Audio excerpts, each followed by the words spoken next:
She's a senior at Georgia State, and get this, she took an idea she had at age 11 and turned it into Pass the Plate nonprofit that feeds thousands of people here in Metro Atlanta. The Business Brief is up next.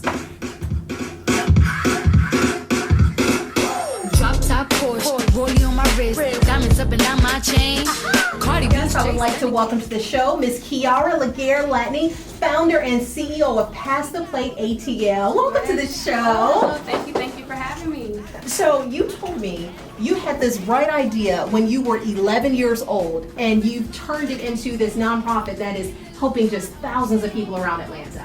Stand corrected. Actually, a childhood friend of mine because Pass the Plate's originally co-founded, so it was her idea. Okay. And she was like, yeah, I want to own a homeless shelter one day. I was just like, okay. Uh-huh. But I felt like that was God planting a seed for later on in life for me to fulfill my purpose. Uh-huh. So later on, 2018 came around and he was like, hey, we can actually do this. Let's get together. And now it is what it is right now. I love it. And you're a senior at Georgia State, so you Yes. hadn't even begun your career, and you have No. this great nonprofit with your name on it. Yes.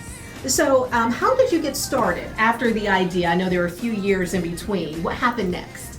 Pass the Plate first started, with me being in downtown Atlanta as a Georgia State student, you actually see a lot of people in need around the streets. Mm-hmm. And me walking in class, I would see that all the time, and I'm like, I kind of hated to see it because right after high school, I became an undercover youth myself.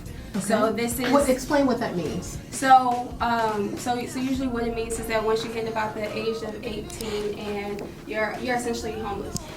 You're essentially homeless. Okay. So me after high school, I was figuring it out. Mm-hmm. I had things come my way and I just took it and ran with it.